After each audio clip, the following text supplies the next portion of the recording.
జగన్ హయాంలో గంజాయి capital of ఇండియాగా పేరు పొందింది ఏపీ. దేశంలోని గంజాయిలో 80% ఇక్కడి నుంచే వెళ్తోంది. అయితే గంజాయితో పాటు డ్రగ్స్ ను కూకటి వేళ్లతో పెకిలించి వేయాలని నిర్ణయించింది కూటమి సర్కార్. అందుకోసం ఎలాంటి చర్యలు తీసుకుంటోంది? తెలంగాణలో పరిస్థితి ఏంటి? Watch this report.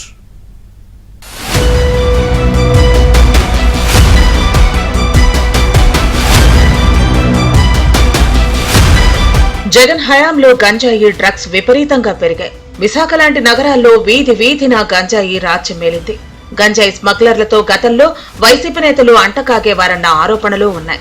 అయితే కూటమి సర్కార్ వచ్చాక ఆ జాడ్యం కాస్త తగ్గింది. డ్రగ్స్ అమ్మకాలు, రవాణాను కూటమి సర్కార్ సీరియస్ గా తీసుకుంది. పోలీస్ శాఖలో ప్రత్యేకంగా ఈగలనే వింగ్ ఏర్పాటు చేసింది. రాష్ట్రానికి పట్టిన మత్తుని వదిలించేందుకు ప్రభుత్వం తీసుకొచ్చిన ఈగల్ కథన రంగంలోకి దిగింది. గంజాయి, మాదక ద్రవ్యాల కట్టడికి ఏర్పాటు చేసిన ఈగల్ విధి విధానాలపై హోంశాఖ ఉత్తర్వులు జారీ చేసింది. గంజాయి, డ్రగ్స్ సాగు, ఉత్పత్తి, రవాణా, స్మగ్లింగ్, కొనుగోలు, విక్రయం, నిల్వ, వినియోగం సహా సమూల నిర్మూలనే లక్ష్యంగా ఈగల్ పనిచేయనున్నట్లు వెల్లడించింది. అమరావతిలో రాష్ట్ర స్థాయి నార్కోటిక్ పోలీస్ స్టేషన్, జిల్లాకో విభాగం, 5 చోట్ల ప్రత్యేక కోర్టులు ఏర్పాటు చేస్తామని తెలిపింది. ఈగల్ విభాగం ఐజీ ఆర్కే రవికృష్ణ ఆధ్వర్యంలో పనిచేయనుంది. కర్నూలు, గుంటూరు జిల్లాల్లో గతంలో ఎస్పీగా తర్వాత సుదీర్ఘకాలం ఇంటెలిజెన్స్ బ్యూరోలో వివిధ హోదాల్లో పనిచేసిన ఐజీ ఆర్కే రవికృష్ణ ఈగల్ విభాగాధిపతిగా వచ్చారు. అది అన్ని శాఖల సమన్వయంతో మనం దీనికి ముందుకు తీసుకెళ్లబోతున్నాం.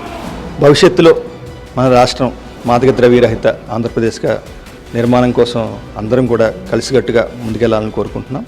అదేవిధంగా ప్రతి తల్లి కూడా ఈగల్కి బ్రాండ్ అంబాసిడర్ కావాలి. అందరూ కూడా మీ పిల్లలు గమనించుకుంటూ ఎవరైనా ఈ గంజాయి కానీ డ్రగ్స్ కానీ బానిసలు అవుతున్నారా అని తెలుసుకోవాల్సిందిగా కోరుతున్నాం.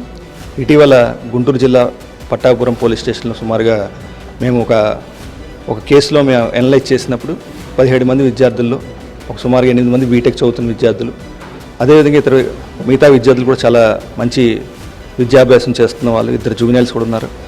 మరో తల్లి అటువంటి సంక్షోభానికి గురవ్వకూడదు. అదేవిధంగా పీలేరు ఘటన మనకి గుర్తుంటే ఉంటుంది. 2 విద్యార్థులు రైల్వే ట్రాక్ మీద గంజాయి సేవిస్తూ వాళ్ళు చనిపోవడం జరిగింది. ఇటువంటి ఘటనల వల్ల భవిష్యత్ తరాలు చాలా నాశనమయ్యే అవకాశం ఉంటుంది. మేము అందరినీ కూడా విద్యార్థులందరినీ అప్పీల్ చేస్తున్నాం, దయచేసి ఈ డ్రగ్స్, మాదక ద్రవ్యాల జోలికి వెళ్ళకండి. అదేవిధంగా రాష్ట్రంలోని ప్రజలందరినీ కూడా విజ్ఞప్తి చేస్తున్నాం, 1972 కాల్ సెంటర్ ద్వారా మీరు మీ సమాచారం అందించి డ్రగ్స్, అదేవిధంగా మాదక ద్రవ్యాలు లేని ఆంధ్రప్రదేశ్ నిర్మాణం కోసం మీరందరూ కలిసికట్టుగా ముందుకు రావాలని కోరుకుంటున్నాం.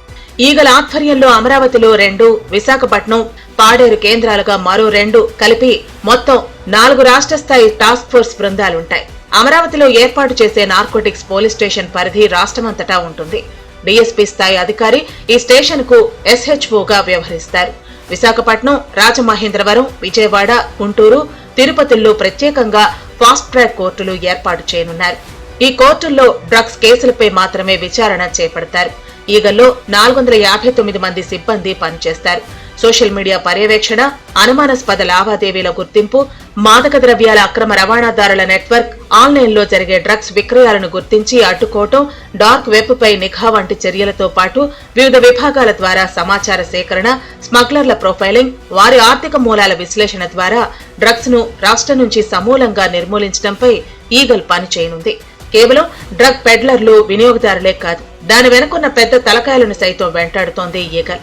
మారుమూల ప్రాంతాల్లో జరిగే గంజాయి సాగు ప్రాంతాల్ని డ్రోన్లు, శాటిలైట్ చిత్రాల ద్వారా గుర్తించి ధ్వంసం చేయనుంది.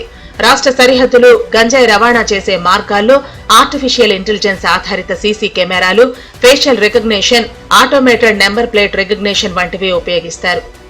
ముఖ్యంగా అల్లూరు సీతారామరాజు జిల్లాలోని మన్యం ధర అల్లూరు సీతారామరాజు ప్రాణత్యాగం చేసిన పవిత్రమైన నేలది. అటువంటి నేలలోని గంజాయి పండకుండా మేము పూర్తి స్థాయిలో ప్రయత్నాలు చేస్తాం. భవిష్యత్తులో ఒక మంచి వాతావరణం మన రాష్ట్రానికి రావాలి. మన రాష్ట్రానికి ఏదైతే పేరు వచ్చిందో, చెడు పేరు, ఆ పేరుని తొలగించడానికి ఈగల్ 24/7 కష్టపడుతుంది.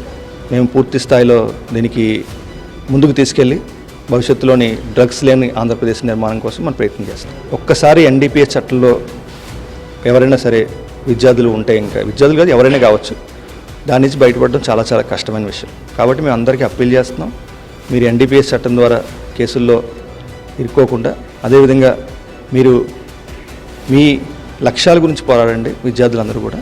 అదేవిధంగా మీరందరూ కూడా మీ తల్లిదండ్రులు వాళ్ళు సామాజికంగా వాళ్ళు పడే నష్టం గురించి కూడా ఆలోచించి ఈ డ్రగ్స్ మాదక ద్రవ్యాల జోలికి వెళ్లకుండా మీ భవిష్యత్తును నిర్మాణం చేసుకోవాలని మేము అప్పీల్ చేస్తాం. ఎవరెన్ని చెప్పినా పిల్లలు, ముఖ్యంగా టీనేజర్లు డ్రగ్స్ కు బానిసలుగా మారుతున్నారు. మంచి చదువులు చదివి ఉన్నత స్థానానికి వెళ్లాల్సిన వారు మత్తుతో చిత్తవుతున్నారు. తెలంగాణలోనూ ఇదే పరిస్థితి. ఇప్పటి వరకు తెలంగాణ వ్యాప్తంగా 40,000 మందికి పైగా డ్రగ్స్ వినియోగదారులను అధికారులు గుర్తించారు. వారికి కౌన్సిలింగ్ ఇస్తూ మత్తు నుంచి బయటపడేలా సూచనలు ఇస్తోంది. తెలంగాణ న్యాబ్ ప్రతి 100 మందిలో 90 మంది మిత్రుల ప్రోద్బలంతోనే మొదటిసారి గంజాయి తాగామని, డ్రగ్స్ పుచ్చుకున్నామని, తర్వాత అది వ్యసనంగా మారిందని తేలింది. అందుకే మిత్రుల పట్ల కాస్త జాగ్రత్తగా ఉండాలి. తెలంగాణలో డీ అడిక్షన్ సెంటర్లు ఇప్పటికే కిక్కిరిశాయి. 10 మంది పట్టే కేంద్రంలో 60 మందికి చికిత్స అందిస్తున్నారు. మాదక ద్రవ్యాలకు అలవాటు పడిన వారికి తిరిగి మామూలు పరిస్థితి తీసుకొచ్చేందుకు కేంద్ర, రాష్ట్ర ప్రభుత్వాలు దాదాపు ఒక్కొక్కరిపైన నెలకు 15,000 వరకు ఖర్చు చేస్తున్నాయి.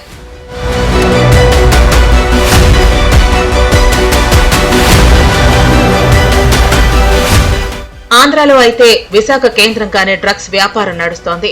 విశాఖ ఏజెన్సీ నుంచి వచ్చే గంజాయి నగరంలో అందరికీ విచ్చలవిడిగా దొరుకుతోంది. ఉమ్మడి విశాఖ జిల్లా గిరిజన ప్రాంతంలో దాదాపు 5,000 ఎకరాల్లో గంజాయి సాగవుతోందని భావిస్తున్నారు. దీనిపై ఈగలు ఉక్కుపాదం మోపనుంది. ముందు గంజాయి పంటను ధ్వంసం చేస్తే సగం సమస్య తగ్గుతుంది. వైసీపీ అధికారంలో ఉన్నప్పుడు గంజాయి సాగుపై దృష్టి పెట్టలేదు. 2 ఏళ్ల పాటు గంజాయి విధ్వంసానికి కూడా అనుమతినివ్వలేదు. కూటమి సర్కారొచ్చాక గంజాయి పంటను ధ్వంసం చేస్తోంది. అంతేకాదు, ఒడిషా సరిహద్దుల నుంచి గంజాయి రాకుండా నియంత్రణ చర్యలు చేపట్టింది. చెక్ పోస్టులు, సీసీ కెమెరాలను ఏర్పాటు చేసింది. అయితే పోలీసులు, ప్రభుత్వ అధికారులు ఎన్ని చర్యలు తీసుకున్నా ఈ డ్రగ్స్ నిర్మూలన మిషన్లో ప్రజలు కూడా భాగస్వామ్యం కావాలి. ముఖ్యంగా పిల్లలపై తల్లిదండ్రులు ఒక కన్నేసి ఉంచాలి. పోలీసు నిఘా పెరగటంతో బహిరంగ మార్కెట్లో మత్తు పదార్థాలు చేతులు మార్చాలంటే రిస్క్ తో కూడుకున్న పని కావటంతో డ్రగ్స్ ముఠాలు డార్క్ వెబ్ ను అడ్డాగా మార్చుకుంటున్నాయి. కొరియర్, స్పీడ్ పోస్ట్ లో సరుకును నేరుగా కావాల్సిన చోటుకు డెలివరీ చేస్తున్నాయి. క్రిప్టో కరెన్సీ రూపంలో చెల్లింపులు జరిగిపోతున్నాయి. ప్రత్యామ్నాయ మార్గంలో జరుగుతున్న ఈ దందాపైన ఆంధ్ర, తెలంగాణ పోలీసులు దృష్టి పెట్టారు.